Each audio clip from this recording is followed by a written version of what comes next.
Okay, what up ladies and gents, it's your favorite Asian robot right here. Hopefully your favorite official content creator for the First Descendant. And today, I'm going to show you the Gley build that I've been using for Void Erosion Purge 28, 29, team, solo, whatever, it doesn't really matter. I can't guarantee it's 100% success rate with this, alright?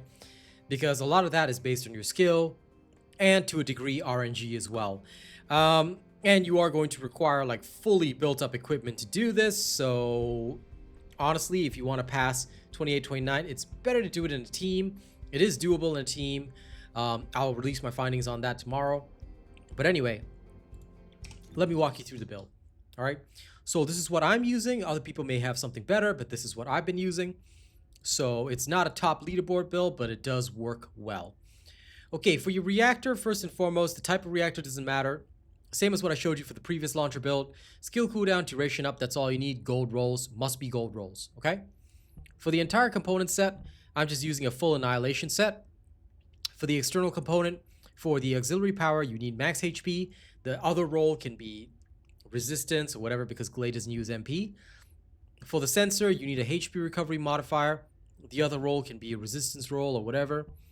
Annihilation memory, defense, and a resistance roll. And annihilation processor can be a resistance roll and then something else if you want. It doesn't really matter because Gley does not use shields, Gley does not use MP. So these are just the rolls that I happen to have. I slapped it on Gley, it's good enough.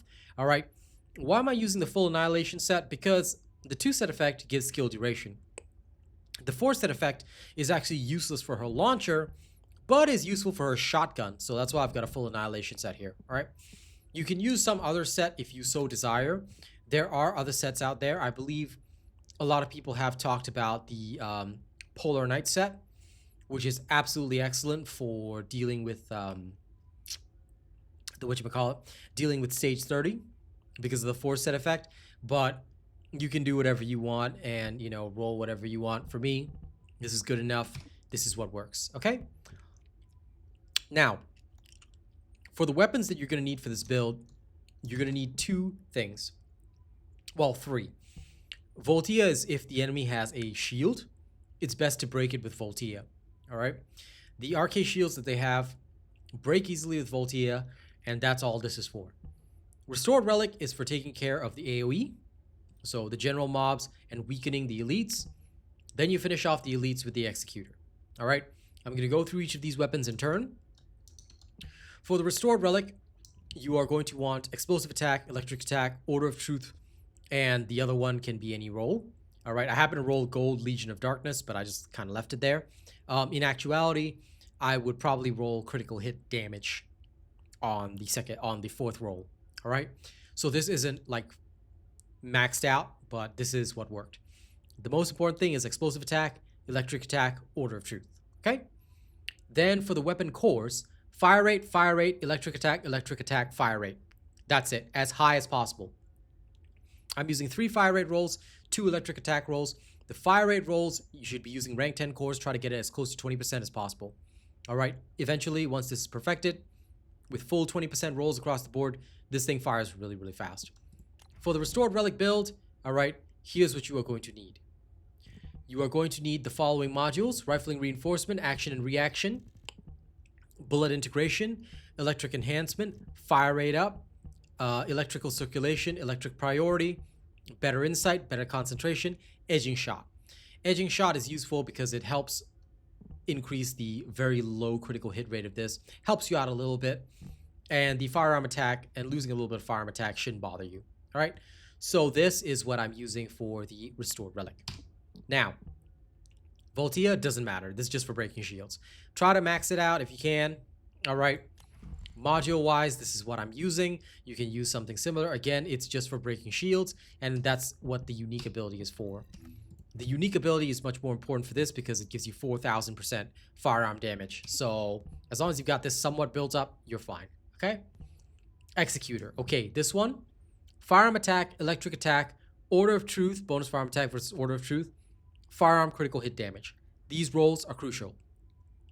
Next, for the cores, I've got electric attack, firearm attack, hip fire accuracy if you want to. This one doesn't really matter. You can go sprint speed, weapon change speed. All that stuff is allowed. Weapon change speed, I like having at least 1 gold roll because it helps you swap to it faster. and bonus firearm attack versus Order of Truth. Try to get this a gold roll. All right. If you really want to, you see that top electric attack, you could change that to fire rate, but I generally prefer to have electric attack on this. Again, the choice is yours at the end of the day. You can do whatever you want, but this is what has worked well for me, and this is what I feel works best. That being said, when I have more of the green cores, I may change electric attack to fire rate because fire rate is just unbelievably good. Okay, in terms of the actual build for this, okay, follow. Rifling reinforcement, action and reaction. Then I've got better concentration. You don't need better insight. Concentration priority to max out crit damage. Overwhelm here. All right. Electric enhancement, electric priority, shell up, very crucial, and fire rate up. All right. The last one, you've got free reign. You can do whatever you want in this slot. Dopaminergic activate, weak point. I don't really like weak point expansion. I would rather usually use dopaminergic activation, or you can use electrical circulation. Actually, wait, sorry, these are both battle proficiency. You can't equip that. This is literally a free slot. So I just put in concentration stabilizer. Stabilizes the recoil a bit and gives you extra firearm critical hit damage. But again, this is literally a free slot. You can do whatever you want with this. All right, there are not that many ways you can actually improve damage with this. So just to be aware of that. Some people also like Insight Focus. Insight Focus is totally okay. You can roll something like that, or you can roll something like Focus Fire. The world's your oyster with this one. There's no right or wrong answer. Okay, so if you don't like concentration stabilizer, you can throw in Focus Fire or something else like that. Basically, up the crit damage even more, and you're good to go. Okay, so that's my Executor build. Now, last but not least, let's talk about Gley's actual build. You understand the weapons, now let's talk about Gley. For Gley, here's what you're going to need, all right? Mid-air maneuvering, standard module that I like to use here. Explosive life, this one is totally your choice. I just have it so that I can have more life spheres drop to heal myself. HP collector is your major sustain. Then you want to have increased HP, stim accelerant. These two will help you out. Nimble fingers, MP conversion are a must-have to reduce your cooldown.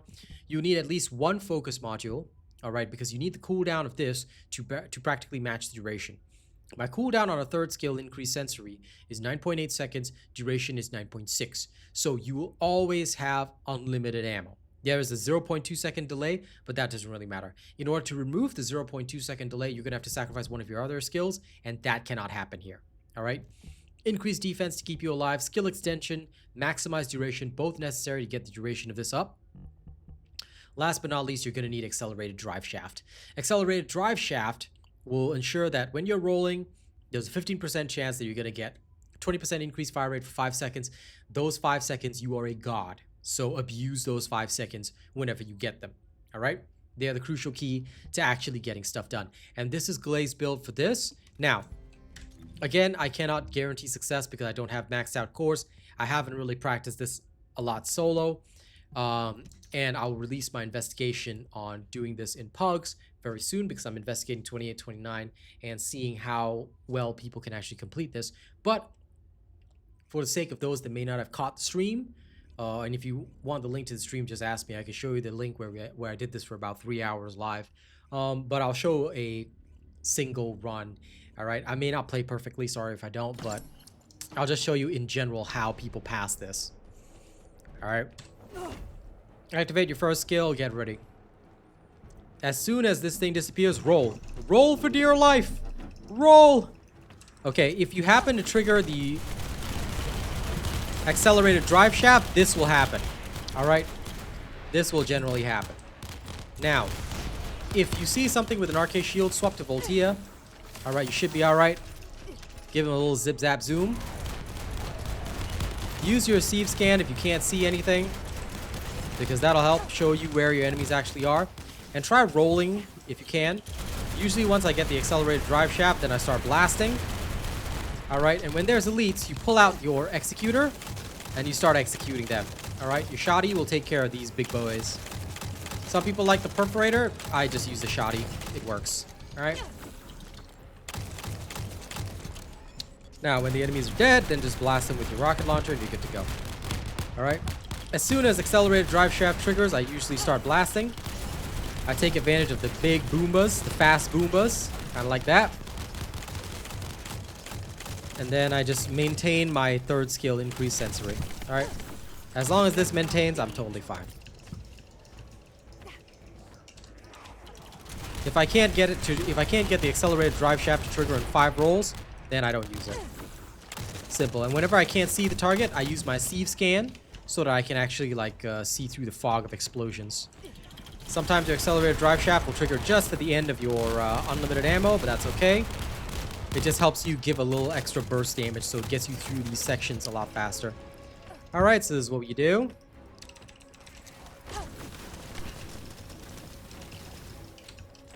Okay, that didn't happen in about 5 rolls. Never mind.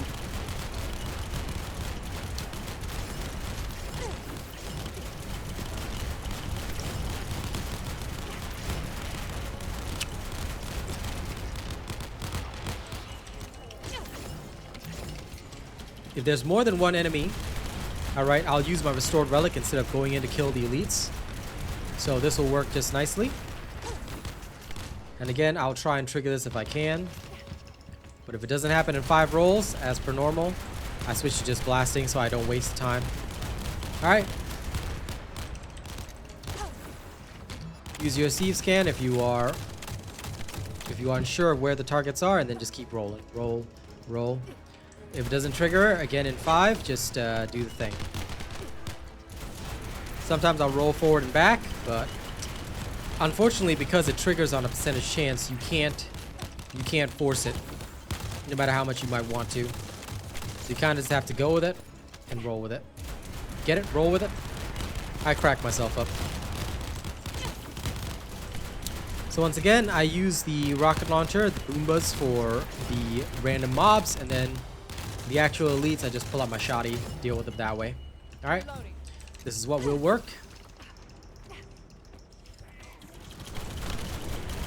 Now, again, I could film like dozens of runs and show you the perfect one where the accelerated drive shaft always triggers, but it doesn't always work out. And the other thing is that you may die. This is where you may not guarantee success for yourself, because if the accelerated drive shaft doesn't trigger, then you're pretty much sunk. So in a lot of situations, you'll have to deal with stuff like this, so just be aware. You may not always succeed. Alright? Again, I don't want to film a perfect run and just show you that and say, oh yeah, soloable, totally.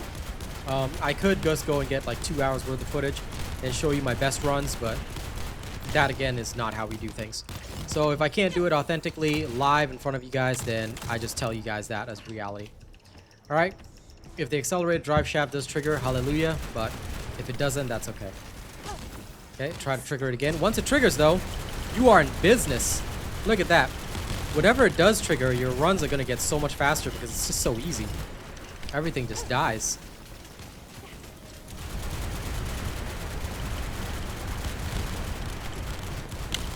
You can practically Thanos snap your enemies out of existence because that's how good it feels. Okay, all enemies dead. Great, move on.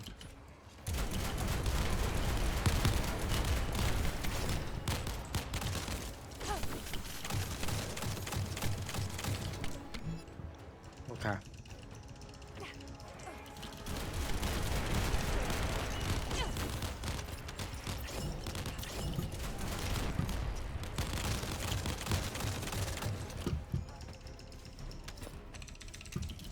Okay, this time it triggered. Great!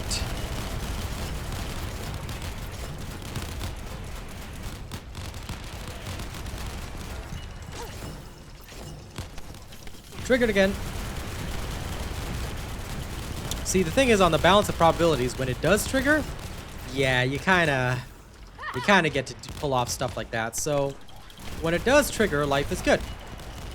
When it doesn't trigger, life is bad. Okay, there you go.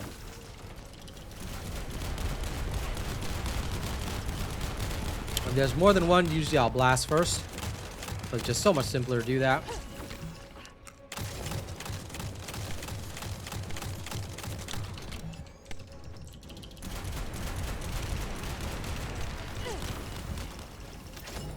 Aha! We're in business.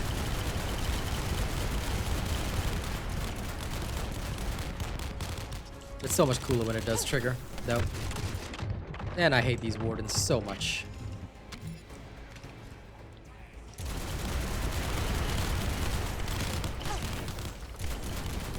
You know, today on stream when I was doing this, somebody was like, "Are you hacking?"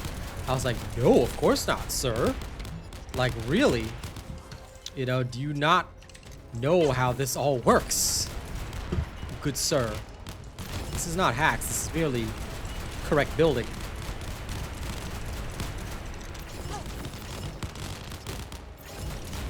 Also, sorry guys, you would have had this a lot earlier, but this weekend I was busy with a monster hunter. And you know I love hunting monsters.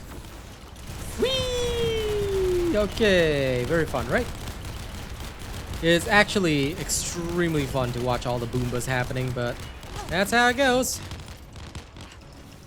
Sometimes you gotta roll. You gotta roll for life.